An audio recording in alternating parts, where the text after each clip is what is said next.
Smart 24, driving business.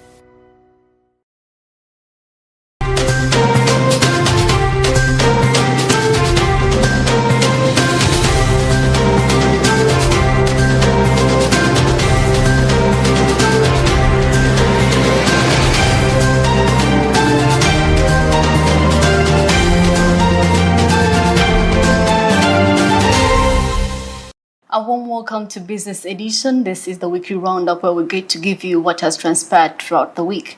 My name is Masi Katsime. Sit back and relax. We have more in store for you.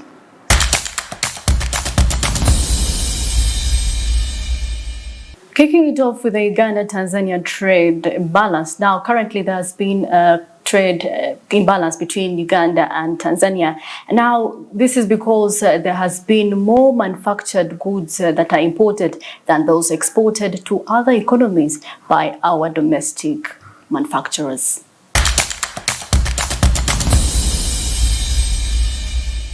According to the Ministry of Finance Permanent Secretary Ramadhan Gobi, Tanzania's economy is growing at a very high speed, but the East African community as a region is benefiting less from this growth. Is trading mainly with the SADC. Tanzania does not want to trade enough with the ESC. It is something our leaders are discussing at regional level on how they can get more involved with us. It is something which I'm sure in our meetings in Arusha we shall be taking on how to improve on this trading. For a long time, Kenya had been Uganda's main source of imports within East Africa. However, in the last 8 months, Tanzania has had a sustained surge attributed to gold imports coming into Uganda. The Uganda trade deficit reduced from $439.2 million in February 2022 to $429.5 million in February of 2023, according to figures from the Bank of Uganda and the Uganda Bureau of Statistics. Exports increased by 6.3% over the previous year to $349.5 million, while imports only increased by 1.4% to $779 million. This growth in exports signifies promise for the country, according to Bwali Tom, the public relations officer of Mujet Kole Traders, if the right conditions permitting commerce are put in place. That issue is not for Tanzania, it is for us, because we don't have enough things like food. We don't have rice. We don't have enough rice. So that means we are depending on Tanzanian rice. The prices for rice will hike, and you may find when a kilogram of rice might even cost 10,000. In Uganda, the rate at which rice is grown is very minimal. The Ugandans are not carrying out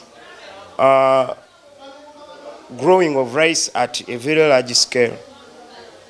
Reason being, the climate is not favorable.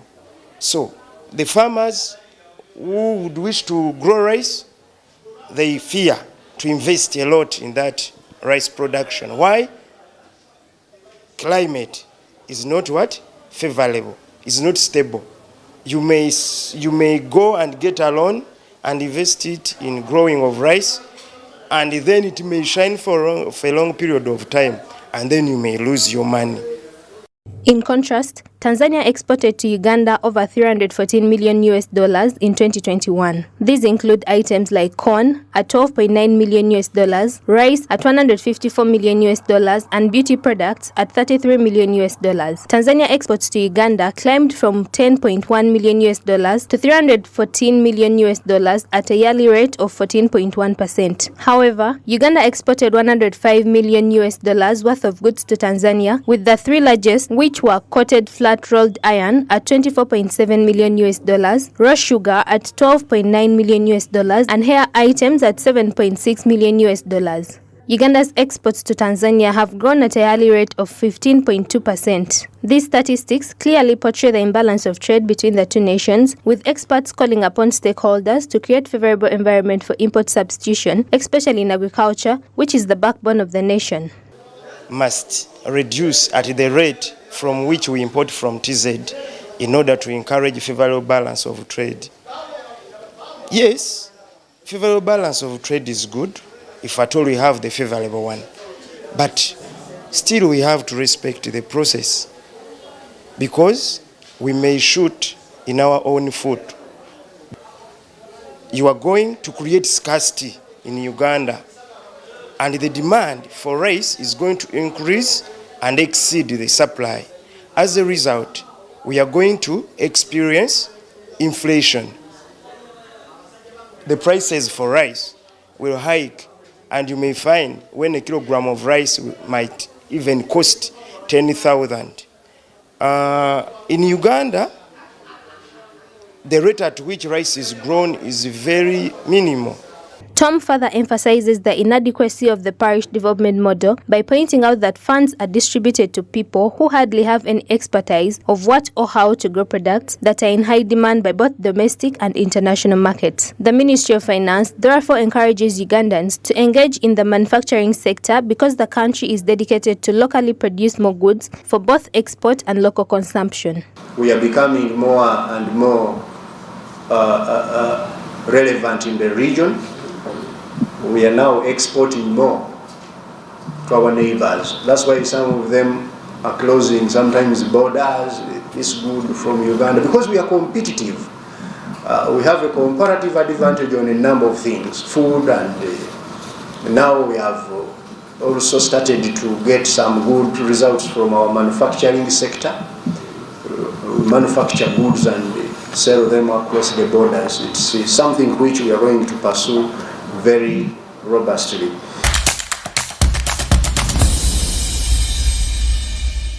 Crossing over to the western part of Uganda, now youth in Rwampara district are disgruntled by their youth chairperson who channeled their 25 million that was meant to construct their youth center to buying goats. This, in his defense, said that this was the best constructive alternative.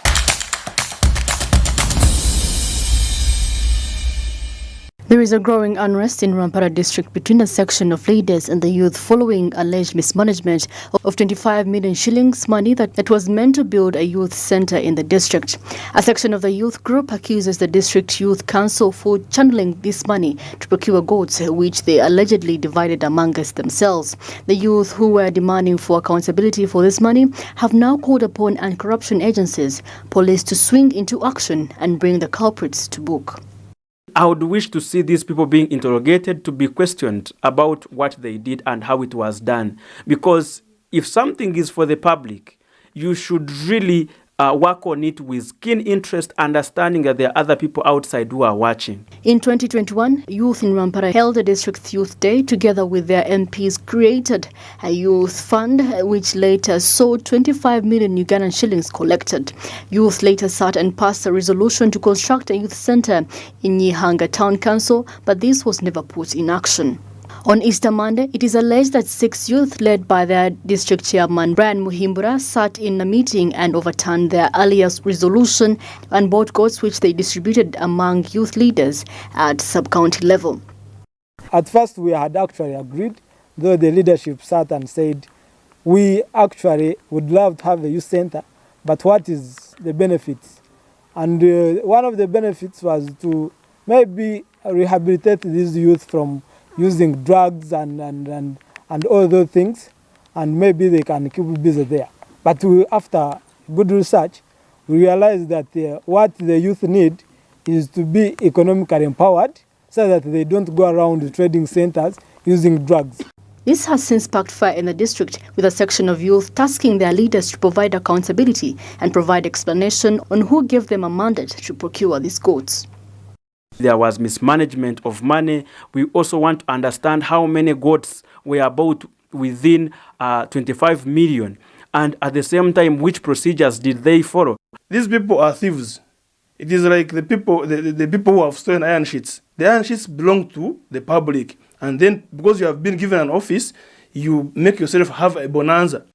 Muhimbura and his group, however, maintains that procuring goats was the best decision that they could ever make, since the other options, which among others included starting up a youth circle, were not realistic. Here we looked at what do we need and how is our land. How about other things? Because as I've told you, we looked at different projects. But this is very feasible for this land. We believe when the youth get involved in rearing goats, get involved in doing agriculture, get involved in doing farming. For example, they are going to develop a sense of ownership. Before the procurement of these goods, a section of youth tried to seek order from court and block their distribution, but it was too late. District leaders also tried to intervene, but in vain. The disgruntled youth are now planning to challenge the decision of their colleagues into court of law. They also appealed to anti-corruption agencies, police and district leaders to intervene. So we are going to court and we're going to petition these guys, and court will decide whether they were right or they were wrong. But from the look of the things, they were wrong. And if all goes well, if they are wise, they should look for this money and return it back to the account before the court runs for them. So far, out of the 7 sub-counties and town councils in Rampara district, only youth leaders from 3 sub-counties have already received these goods. The beneficiaries will later pass on a kit to their fellows until the entire district youth group is covered.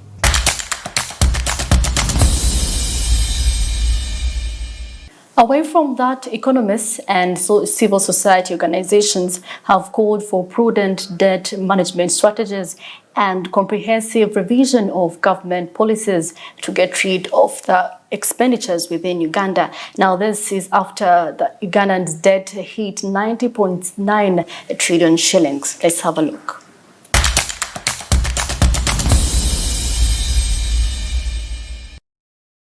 Uganda's debt is continuously rising despite a number of government initiatives and donor interventions, and the country's private market environment is still confined by a small number of SME firms. Widening the tax base as a route to alternative financing, as well as involving many stakeholders from the formal and informal sectors in discussions on several alternative domestic borrowing, have been shown to be excellent for private sector-led growth models that aim to accelerate economic growth. These have emphasized that greater attention needs to be placed on encouraging local investments, since this will help URA increase tax revenue and broaden the tax base. It should be easier to access, domestic capital. The question for us is that, is it? And internally we ask ourselves those questions. When somebody comes to us to say they want to launch a fund or they want to register a fund, how easy and swift is it? So we're going on with internal reforms to make it as swift as possible to register fund managers, private equity funds. We realized that we never had the ability to register a fund. So as the reform, let's talk about the law changes, that's really going to help for registration of funds, the actual funds, especially if they're going to be raising capital domestically. Alternative investments actually related in helping us expand the tax base by helping businesses thrive, but also making businesses survive by their third year, because that is a big problem that we're having in Uganda today. The Ministry of Finance has identified several key investment priorities, including private investments in the manufacturing and export sectors over a 5-year period to be taken into consideration. Climate financing, taking into consideration an agricultural credit facility through Commercial Bank, an export credit facility scheme for structured trade, and integrated East African Community Payment System with more than 40 currencies on the continent. To support this trend, we are looking at an export credit guarantee scheme. We, through the Uganda's Bankers Association, are interacting with them on a regional export facility. We hope that the public and private sector can be able to forge a cooperation to lower the risks associated with export trade. The other avenue is really upping structured trade. If we are to deliver commodities, especially in the commodity space, as I noted that commodities are among the alternative investments we are talking about, we think that the work going on in terms of reviving the Uganda Commodities Exchange will be very critical. Can we begin to think about preserving these funds and get pension payments? It's a very delicate matter, which many of you don't want to listen to.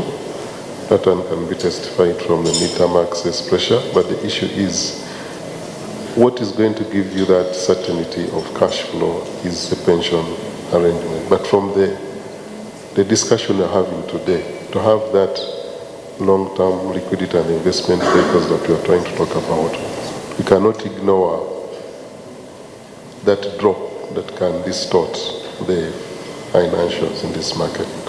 The way forward to the above alternative investments is through government projects like UDB and UDC, where they need to accelerate their equity funds, especially focusing on the parish development model that is expected to reach 4 trillion by the end of the National Development Plan 3, actualize farming as a business and improve corporate governance. UDB and UDC need to accelerate the setup of their equity funds, which are provided within their legal framework. That way, the capitalization that goes into these investment arms of government should be able to leverage more of the resources that are in the hands of private players. Government funds of that nature can co-invest with other private capital providers and agree to take maybe first loss on certain strategic investments that are going to really boost employment and have other bigger economic impacts. So those are the other forms of guarantees or instruments that can give private capital comfort and encourage them to invest in an economy. In November last year, the Deputy Governor of the Bank of Uganda, Mike Ating-Ego, told Parliament's Finance Committee that the country's public debt had hit 80 trillion shillings as at the end of September 2022, which was then approximately 50% of the GDP. He further revealed, as Uganda's debt servicing in the current financial year 2021-2022 is at a rate of tax revenue estimated at 30%, and this suggests that any further borrowing with associated servicing in the short to medium term would constrain government development efforts. It is through the alternative investments that the country will be able to consider domestic borrowing rather than external borrowing.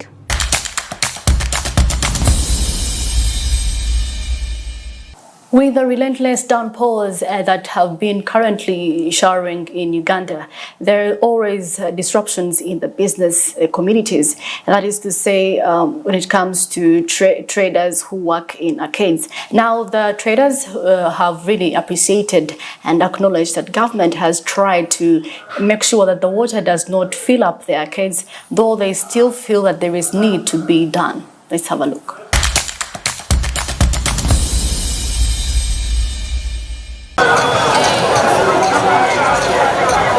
As a result of the recent rains, Kampala traders are reporting low sales. Kampala, like the rest of the East African region, has been suffering from severe rain, prompting some traders in various parts of town to close their doors. Engaging with several traders, they attribute the flooding to the faulty drainage system, which KCCA has to improve. They have also promised not to pay KCCA licenses or income tax until their problems are rectified. We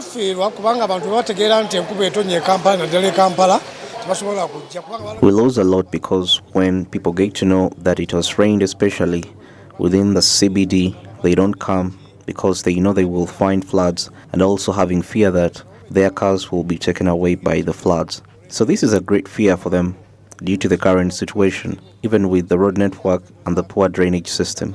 As you can see, the city is empty due to such reasons. When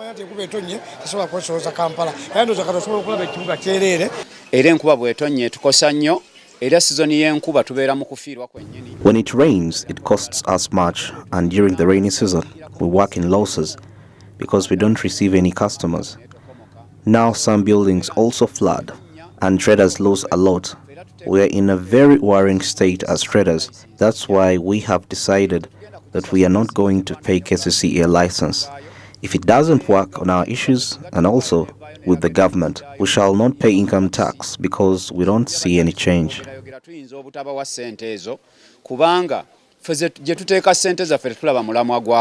A morning-long downpour left parts of Mombasa City and the Mombasa port flooded, leaving motorists struggling to drive through flooded roads.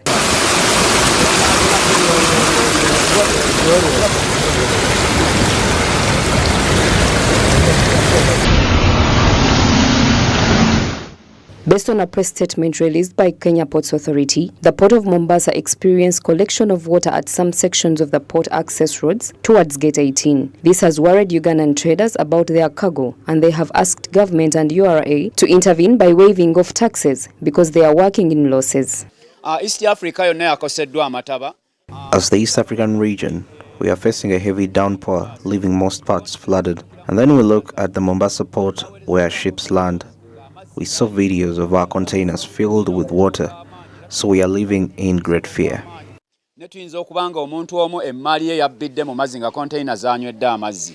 think they have suffered enough, and we've been crying day and night that reduce on taxes, and per now, due to heavy rainfall, we are making total losses. So please, URA and Ministry of Finance, we kindly beg you at least to revise on this tax. These taxes are many. To see that the fiscal planning of Kampala should really be given serious, kind of effort to see that we really have a harmonious ground that business can really prevail. Other than that, we are really losing, and the government absolutely is losing, because like CBD, if it closes for a day, I think we lose billions and billions of taxes. That's very true. A combination of potholes, heavy rains and floods within the city center has created a disastrous working environment for the city traders.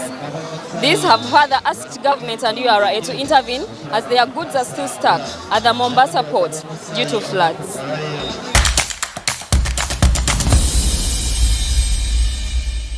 Let's look at wealth declaration. Now, it is mandatory for government officials to declare their property to government.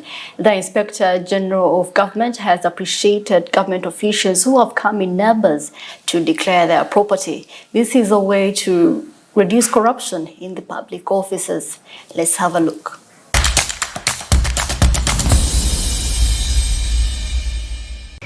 Articles 233 and 234 of the Constitution and Section 4 of the Leadership Code Act requires political and appointed leaders to declare their incomes, assets and liabilities every 2 years. Following the Inspector General of Government's amendment of public servants declaring their income, assets and liabilities, a total of 25,420 government officials have declared their wealth as of March 2023, representing an 80% success so far. However, it is concerning to note that there are still 6,222 officials who have not yet declared their wealth. There were 31,642 people that were eligible to declare their assets, income and liabilities, and those are the people that are registered on our online declaration system.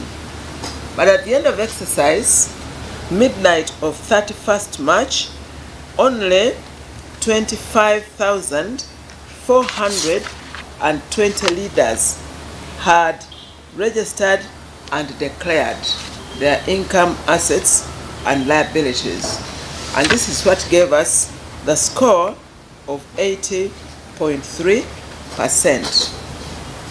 This implies that 6,222 leaders did not declare as required by law, and this amounts to 20%. I hope that people here all fall in that 81%. 50% of the institutions that were supposed to declared the 100% declaration, and we are very grateful.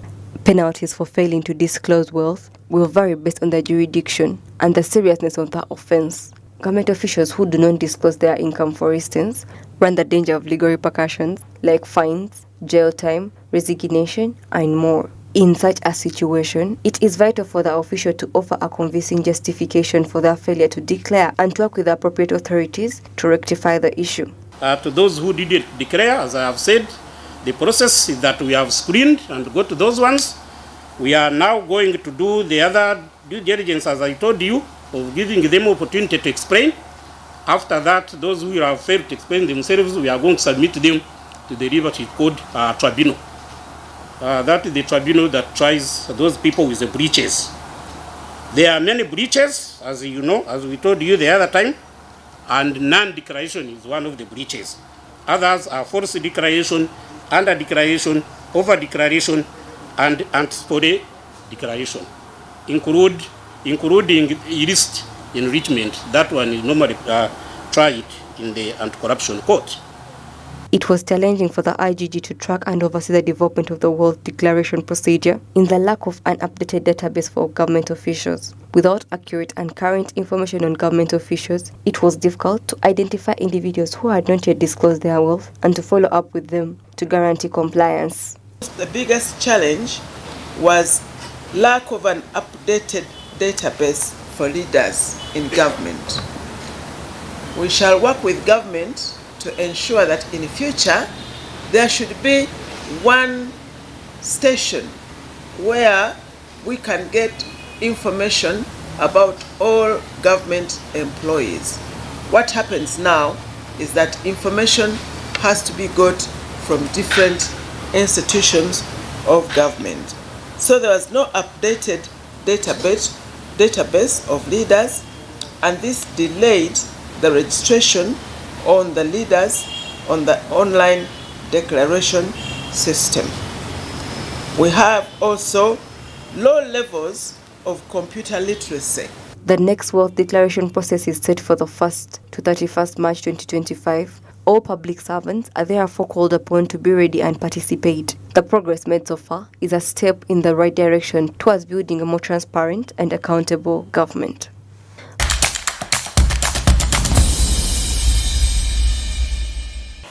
That said, we hope that government officials will make it upon themselves to declare their property so that we curb corruption that is taking over the country.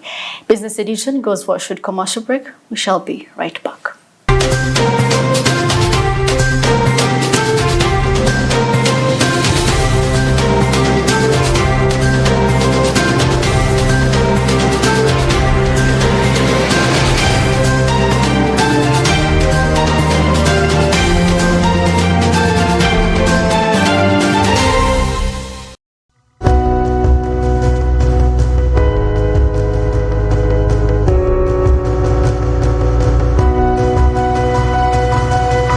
Smart 24, driving business.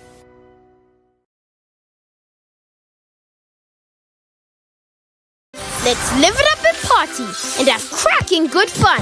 When it comes to entertainment, DSTV's #1. Is everybody ready to go, go, go? We've got the zaniest characters to transport you away. The party is cracking, so why not come play? You're gonna love it. We've got so many channels and a ton of new shows, like Disney and Nickelodeon, where anything goes. So live it up with DSTV. We bring the fun. You know we're #1. Jerry con. Jerry con. Hey, Master Blaster. Touch him, man. Bang Jerry con with Master. Those ones who say go for you only. Mundava. First group is I teach you. But never come up with the muscari. Because of the cover that is very far. Is you serious? It's serious you. What? Yeah? You step it on it. Add kilometers to your legs. And you get your sugar. We buy milk from Umaru. And Umaru refuse to give you enough meat. Mama! Show him that they don't joke with you. Umaru, okukakaluka n'okulungi kwetaagako omuntu akuyambako n'olwekyo tujja kukuteerawo embeera esaanidde osobole okukola ekisinga awamu teri kitulema.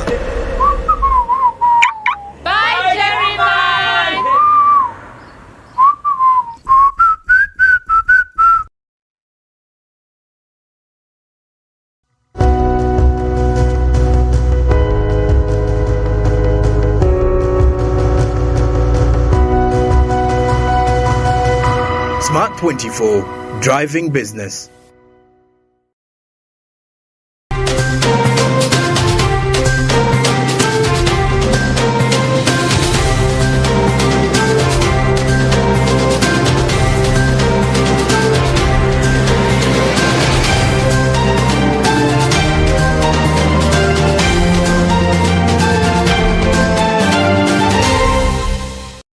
Welcome back from that short commercial break. This is still Business Edition with me, Masika Tsime. Recently, there has been a civil war that's still happening actually in Sudan, and this has brought about disastrous consequences in its economy. We see people fleeing their nationals back to the country. Now, this has led to the decline of the economy by 5%. That is in regards to Uganda.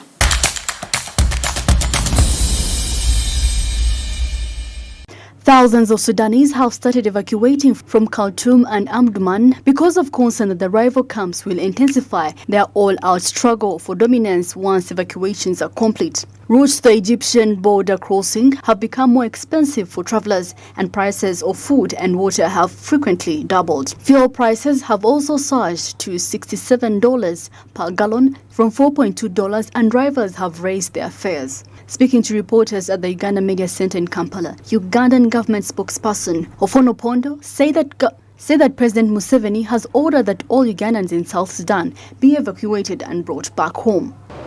Sudan erupted into conflict about 10 days ago.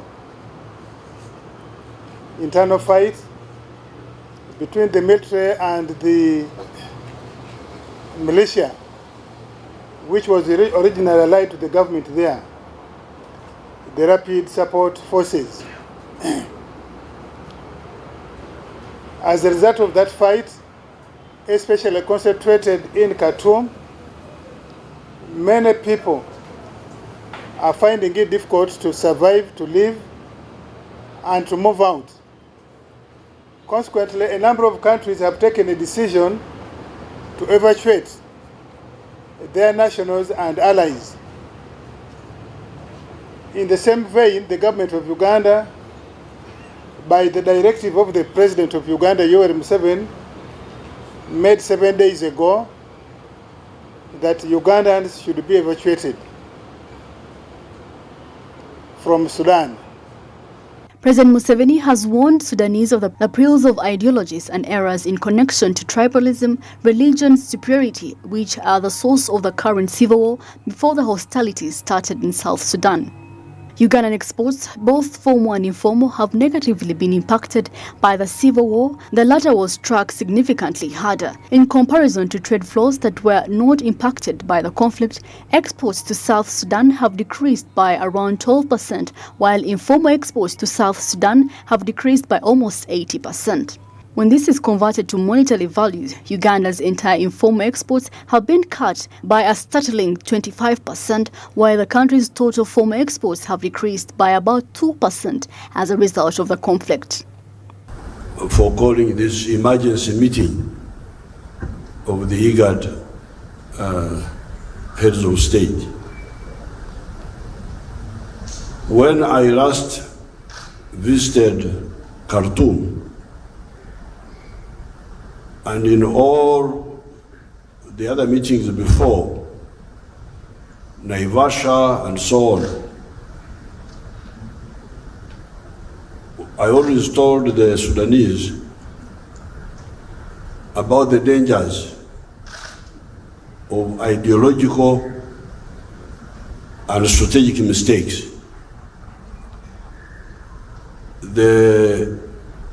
We used to discuss with the General Bashir the dangers of encouraging the ideology and the politics of identity,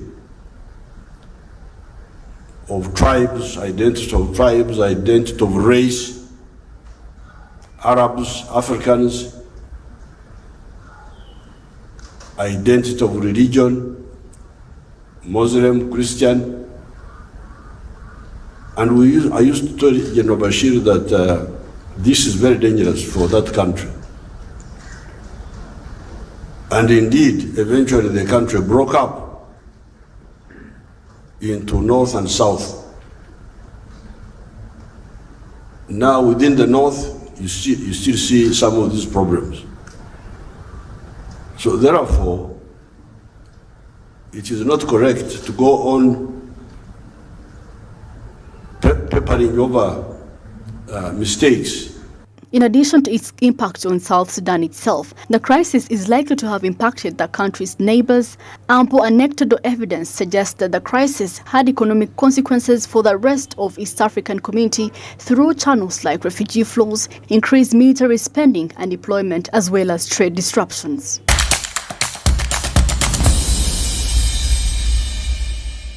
Recently, there has been an uproar in the social media world where we see potholes being filled with water all over Kampala roads. And now the Budget Committee in Parliament has called upon government to redirect Kampala's district funds to rehabilitate for the district roads to be constructed for proper movement.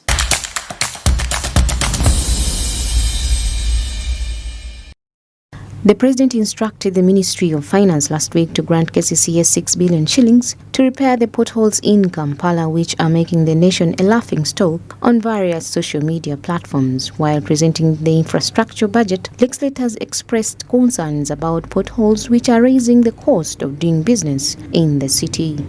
Be focusing only on those roads near the hosting hotel, the hotel that will be hosting NAM.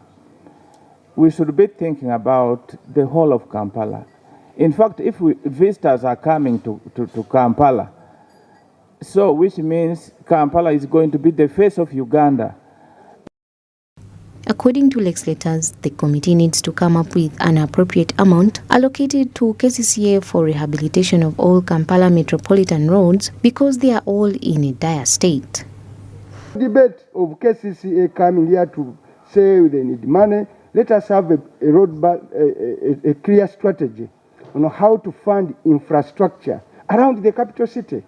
Not just about Kampala. The whole thing about Kampala is that they imagine the visitors will stay in Munyonyo only and take the express highway. They will meander around and they will find a dilapidated city. So, Chair, the debate we want to engage in, what the Works Committee, have you looked at the requirement of how to fund key basic infrastructure? Most MPs who are here stay in Wakiso. Some members of the legislature objected to the Budget Committee chairperson's suggestion that the 400 million shillings for district roads be sent to KCCA, since districts had already added 1 billion shillings for roads. Has been allotted a little fund. Districts have been given 1 billion minimum. Yes. From Tuke has been getting like 300. Yes. Now they have given them 1 billion plus 300, which is 1.3. Yes.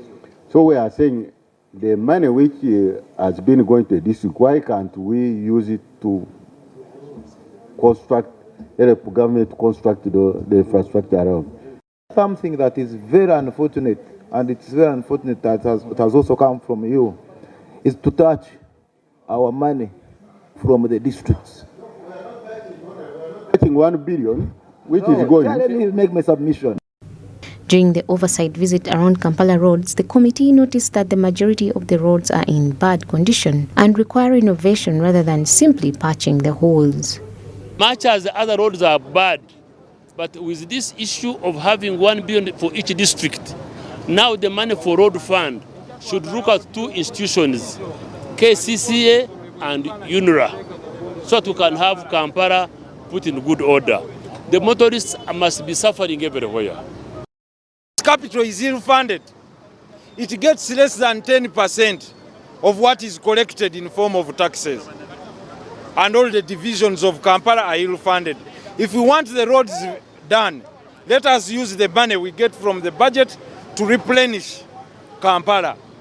Therefore, we warned this 1 year ago during the budgetary session. People did not take it serious. Now they are paying the cost.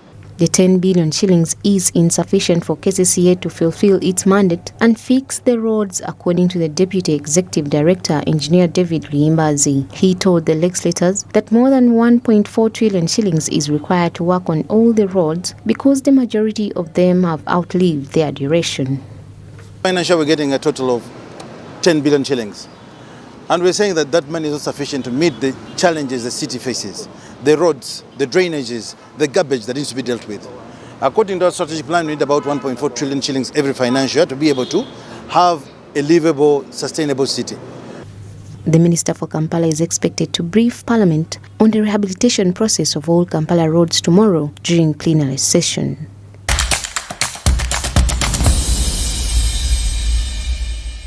Let's have a look at Uganda Revenue Authority. URA is expected to broaden its revenue base. They aim to tap into incomes that have not been previously untapped. Now, the Committee of Finance proposes that they will start instead to tax livestock, and their projection revenues are 29 trillion shillings. Let's have a look.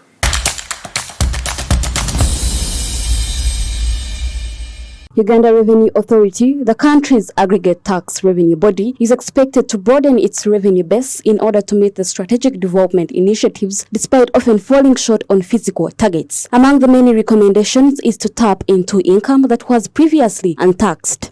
The Parliamentary Committee on Finance projects an increase from 25.5 trillion shillings to 29.3 trillion shillings, while providing propositions such as tax on livestock. A private member's bill moved by Honorable Asime Enos on livestock identification, registration and movement is yet to be unpacked in Parliament, one that is anticipated to vest the tax endeavours. The Ministry of Finance have projected that URA must collect additional 3.8 trillion in the coming financial year, from 25.5 trillion to 29.3 trillion. And the question we are asking is, if the base, the tax base is not broadened, where do they expect Uganda Revenue Authority to collect money from? You are just setting them to fail. And yet there are many Ugandans who have business revenue, business income. One of which I've given you is on cows. They must pay taxes. The second one is on gold. Gold is now the #1 revenue earner in the country. But these people have been paying zero taxes. And I'm told they are suing the Commissioner General. They have run to court. They have not paid taxes. In the other financial year is about 350 billion shillings, which they have not paid. The 2020 data from Ministry of Agriculture and Uganda Bureau of Statistics show that Uganda had only 14.2 million cattle, 16 million goats, 4.5 million sheep, 47.6 million poultry, and 41.1 million pigs. This perhaps was an extra motivation for Otuke Member of Parliament, Paul Omala, to as well propose a tax on animal sales, noting that Ugandans have accumulated wealth from cows, yet they do not pay taxes. Taxes on animals, on cows, on goats, on sheep. The majority of the leaders in government, be it politicians, be it civil servants, people have ranches with thousands of cattle. They sell them, they earn so much money in what we call business income, but they are paying zero taxes on these animals. So I have told the Minister of Finance that we must introduce taxes on animals. And these would help us to cover the revenue gap which we are seeing, which has been presented to us. In response to this development, Uganda Revenue Authority says that the suggestion is subjected to further study, and if it is passed, they will go ahead with the implementation. We've had that proposal, it came through in the committee. Yes, it came through, but again, this will be subjected to further study. I think the spirit is that we must widen our tax base. So a lot of untaxed areas must be identified and be brought on board. And once there is agreement and there is a law in place, as tax collectors will go out and collect tax. Speaking during an engagement about prudent debt management within East African region, experts disregard the move, calling it evidence of an unstructured agricultural sector. They have combined trade, industry, cooperative, and they have given it 1.4 trillion. Peanuts. When we added some little money for trade and industry, it comes up to around 500 billion. Peanuts. And we expect to get out of poverty. We expect to trade. We are not trading. As Uganda grapples with domestic revenue mobilization, several considerations involving tax deepening and widening have been unearthed. From the civil society's perspective, such as Center of Constitutional Governance, Sarah Birete believes that the tax should be imposed on farmers with more than 30 heads of cattle, since more than 68% of the population is engaged in agriculture, despite rebuke from the Agricultural Ministry.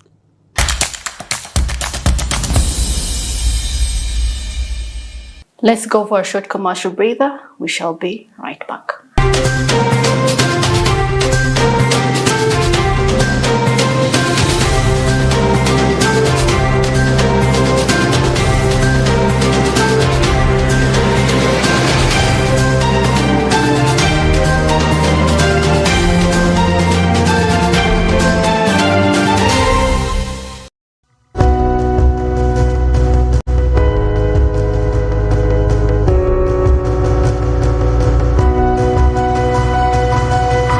Smart 24, driving business.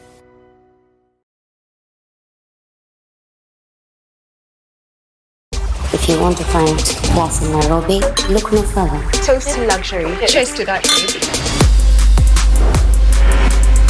We run this city. Period. You're more Kenyan than all other Kenyans. Najaribu sana. Who said I'm bringing drama? I brought the shade. You brought it. I'm here and I'm very comfortable. Party. I am not leaving. It's not your party.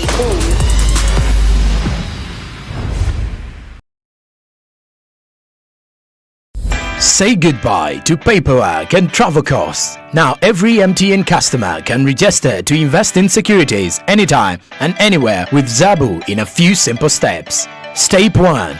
Dial *292#. Step 2. Select option 1. Register with Zabu. Step 3. Enter your full names. Step 4. Enter your national identification number. Step 5. Enter your national identification card number. In 24 hours, you will receive an SMS confirming your registration. Congratulations, you are now ready to invest.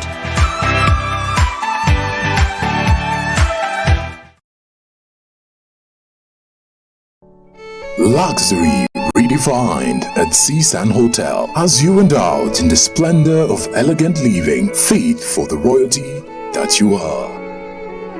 Step into comfort, pampering and blissful customer-centric service as you select from our range of comfy exquisite living quarters furnished to meet with your royal preference. Surrounded by scenic beauty, our tropical setting allows you to escape the glamorous ordeal of city life. Our ambient green gardens will guide you to a place of revitalizing rest. The 3-star restaurant caters to your palate, serving your choice menu ranging from exotic cuisines to local delicacies. Our chefs will serve you full-course meals for a truly out-of-this-world culinary experience. Our fully stocked bar to whet your throat, from renowned global brand whisks, brandies, gins, beers and wines to our locally celebrated beverages, you will not lack for any brewage.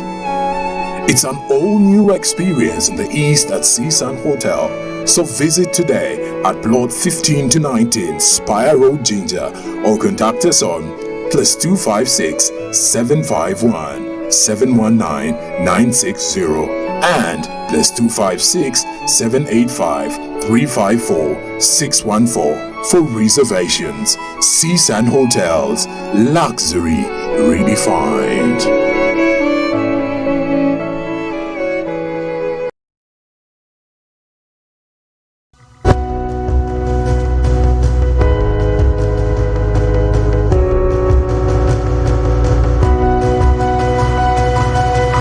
Smart 24, driving business.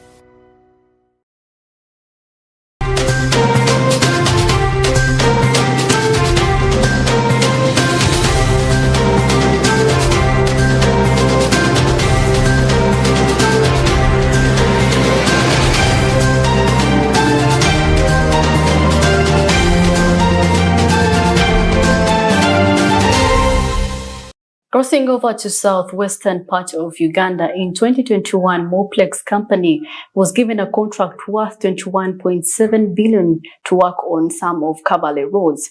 Now, businessmen and women are disgruntled over the shoddy work by the contractors, and this has led to their business operations being delayed.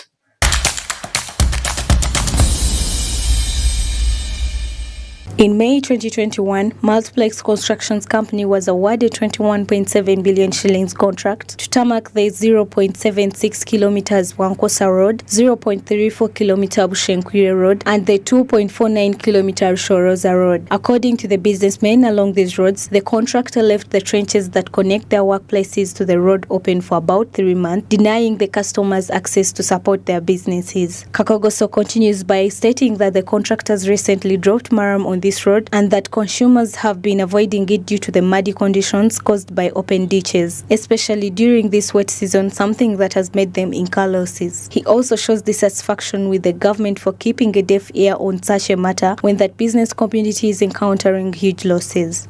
Ever since they started this work, all these road works, we are not earning. Our customers no longer come this end because every day it is muddy. Every day they just dig like this trench. They leave it here for 3 months. People cannot cross it. You look for the people who are in charge. You don't get any. We don't know what's happening. We don't know whether this company has a godfather, and their godfather is beyond the powers of this government. We don't know why government has failed even to intervene to save us from this company. Government should intervene and help, for we are making losses, and yet they are the same people that will come collecting taxes when we aren't earning anything. Sentaro Byamjisha, the mayor Kabale municipality, says that they've been facing challenges ever since that construction work on this road began. They call upon the government to consider compensating for their losses rather than always taxing them. Of course, the business community, you have passed via the college, that is Bushekwire Road. You see that the whole ground was excavated, and once it rains, then the whole place floods. One, of course, once it floods, then this business community cannot, the customers cannot access their shops. And even the operation costs in terms of off-roading and roading becomes a bit, has increased. Moses Bossa, the contract project engineer for the Multiplex Constructions Company, says that the delay was because of the consultant that delayed obtaining a NEMA certificate for the stone quarry for them to start quarrying stones to use on these roads. The consultant is a delay in acquiring the NEMA permit to start operating the quarry, the stone quarry. As you see on the financial progress, the biggest value lies in the stone base, the top layers, and the asphalt, which we could not start. We could not start them until we got the NEMA certification for the quarry. Bwankosa and Bushenkwire roads in Kabale are on record as the most used routes in the municipality by businessmen. The government has been urged to intervene in this situation as soon as possible.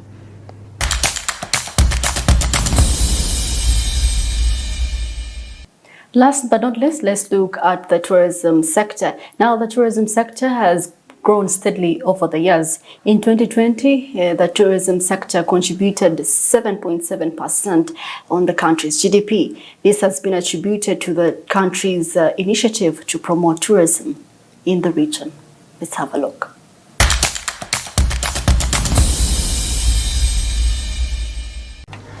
According to data from the Uganda Bureau of Statistics, the country's tourism sector has been steadily growing over the past few years. In 2020, the sector contributed 7.7% of the country's GDP, up from 7.3% in 2019. This growth can be attributed to the government's efforts to promote tourism, as well as the increased investment in the sector. The sector of tourism has registered 19.3% arrivals in Uganda for holidays, leisure, and recreation, 40.9% for business tourism, 28.2% for visiting friends and relatives, and 11.6% for other reasons. Despite the soaring interest in visitation of Uganda post-pandemic, the country can still do more and attract more visitors. The tourism industry has the potential to create significant wealth and contribute to the country's economic development. However, in order to fully realize this potential, it is crucial that the industry focuses on creating opportunities for itself, diversifying its offerings through innovative approaches, and investing in infrastructure development. We must create our own wealth. Uganda must create its wealth. Africa must create its wealth. And tourism is one of those low-hanging fruits. Because if somebody comes here and spends, Mr. Herbert said, 40 days, assuming you take an average even of 10 days, they will buy banana, they'll eat plantains, matoke, they'll go to the restaurant. You're creating revenue, you're creating wealth, you're creating opportunities. And therefore, in an era where development is being defunded, we need to create opportunities, and tourism is one of those that we need to pay attention to. Encouraging sustainable tourism practices will help facilitate investment in tourism infrastructure and promote intra-African travel. By promoting sustainability and responsibility values, this will grow benefits for both the industry and promoting the eco-friendly tourism environment. And this is sustainability and responsible tourism as the next emerging trend for tourism development, more specifically in Uganda. It is time to align all our interventions to this emerging trend. Honorable Minister and distinguished ladies and gentlemen, it's not that this is a new idea. It's not at all. It is just to draw our attention to the tourism practice and management that minimizes the negative social, economic, and environmental impacts that also generate greater economic benefits for people and the host communities. On the other hand, sustainable tourism has been defined by the UN World Tourism Organization. Local tourism businesses must diversify their offering in order to draw in both domestic and foreign capital, as the market is constantly evolving to reflect the most recent trends. This will generate more revenue and promote tourism. This also being international, we want to tap into the international market because most of our visitors are the local populace. So we had to use the Powati as a forum for us, for our voice to be heard out there, for people to know about our programs and what else we do. Because they knew us as the zoo then, but we are much bigger than a zoo. We are a conservation center. We keep so many animals. We do lots of other things. The center offers quite a number of other things. So we only use such forums for us to market and promote what we do. And promote Uganda as well. I mean, why not? This is our country. The 7th Pearl of Africa Tourism Expo is one of the government's plans to boost investment in various tourism sectors, including safaris, hotel and lodging, handcrafts, and others. By maximizing the potential of sustainable tourism development, Uganda can draw more tourists, create jobs, and generate funds while conserving natural resources and supporting local communities.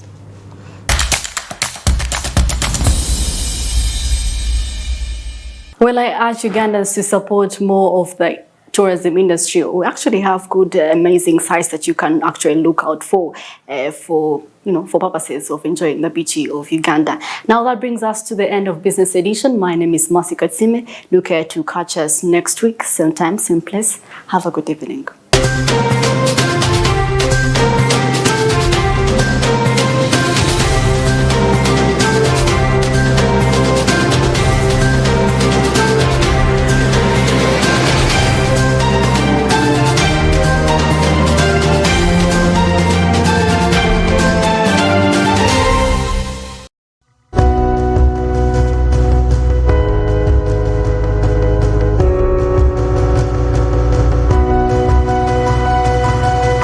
Smart 24, driving business.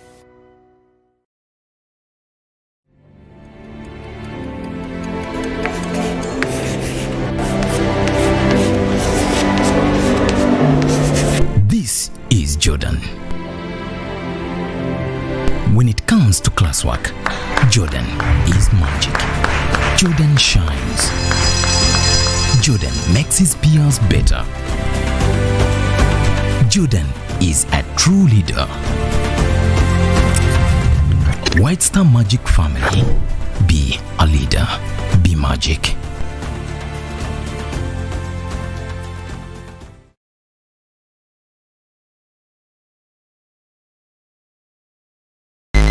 It's game day. Your team needs you.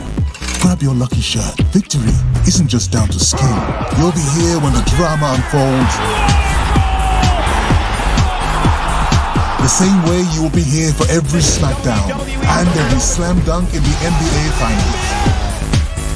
And for every sportsman and woman who attempts to carve their names among the greatest in the world, we're here so you can be there. GOTV, love it.